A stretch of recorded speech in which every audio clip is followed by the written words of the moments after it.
Back in the fall of 1977, before the subdivision sprawled too far and the refinery lights dominated the skyline, Sherwood Park was still more woods than town.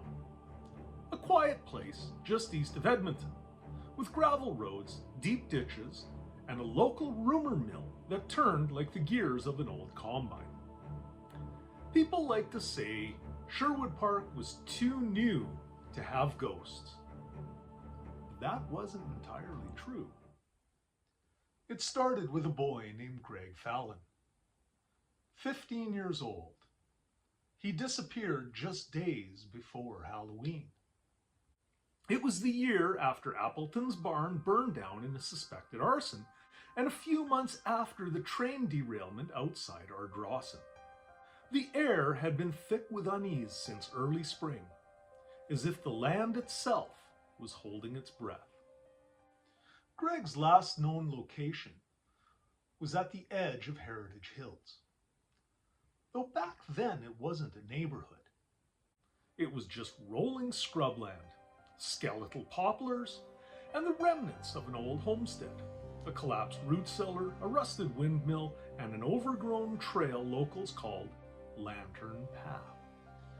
Lantern Path got its name from the stories that if you walked it late at night, you might see a lantern swinging in the darkness.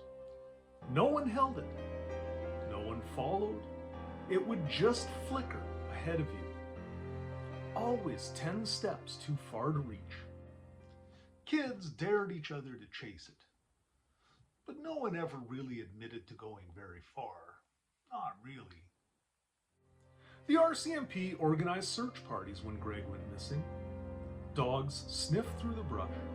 Helicopters scouted from above. But after 2 days, they found nothing. No footprints, no signs of struggle. Just his 10-speed bicycle lying sideways in the ditch near the trail. People grieved in their quiet prairie way. The Fallons moved away within 6 months, and the town moved on. But the lantern didn't.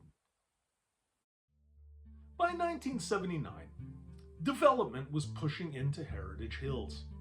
Construction crews came in, clearing the brush and laying foundations. And that's when the sightings picked up. At first, it was just talk amongst the workers. A flickering light seen from the edge of the job site. The echo of footsteps in the poplar grove when no one was there. One man swore he heard a boy calling for help. But when he went to look, he slipped into a hidden ditch and shattered his ankle. The site foreman, a man named Leo Granger, didn't believe in ghosts. He was a Vietnam vet turned contractor, built like a bulldozer and just as subtle. But even Leo admitted that something about that land didn't sit right. Tools went missing. Cement trucks stalled unexpectedly. And every morning, there'd be fresh footprints where no one had walked. Then came the night shift incident. They were pouring concrete for a basement late into the evening. Lights were strung up, generators humming. At around 11 p.m., the lights flickered and died, just for a moment. And when they came back on, one of the workers was gone. Kevin Blackwell, young, new to the crew, but not the kind to wander off mid-shift. They searched for hours, calling his name, even thinking he may have fallen into the unfinished foundation. But all they found was a single boot placed upright at the trailhead to Lantern Path. Kevin turned up the next morning in his car, parked outside his house. He was curled in the passenger seat, eyes open, unblinking. Couldn't speak for 3 days. When he finally came to, he had no memory of what happened, only that he'd been chasing the light. After that, construction was delayed indefinitely. Investors pulled out. The province deemed the site temporarily unsuitable for residential development due to unexplained instability in the soil. It sat vacant for years, and the lantern kept burning. By the early 1980s, Sherwood Park had grown, but locals still whispered about Lantern Path. Kids still dared each other to find it, though the entrance was harder to locate by then. Trees had been cleared, streets paved, but if you knew where to look, you could still find the trailhead tucked between two lots on Heritage Drive. Enter Diane Casper, a freelance journalist for the Sherwood Park Chronicle. She had heard the stories and smelled a feature piece, Ghost Light in the Park, or something equally trite. It was 1984, and she wanted to break into journalism proper. Diane thought the lantern tale was just local color, but she brought her camera and a tape recorder just in case. She went out at dusk, parked near the cul-de-sac, and walked alone into the grove with only a flashlight and her gear. She followed what remained of Lantern Path, marked more by instinct than by trail, dark between the trembling poplars, the wind restless as if whispering names. She never found the lantern. But the next morning, her camera was found on the porch of the Chronicle office.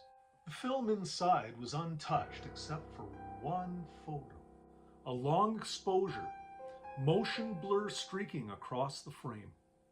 In the center, a figure, a boy, or what looked like one, gaunt, mud-caked, and his eyes were gone.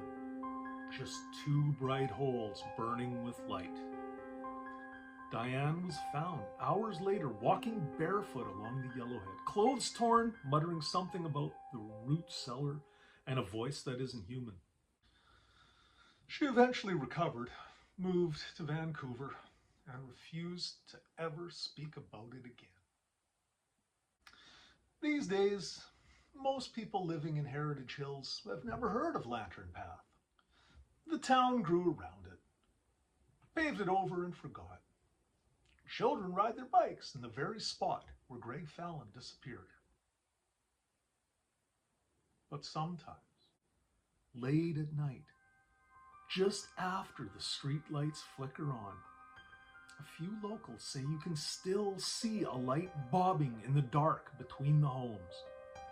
It's never too bright, just enough to catch your eye. Just enough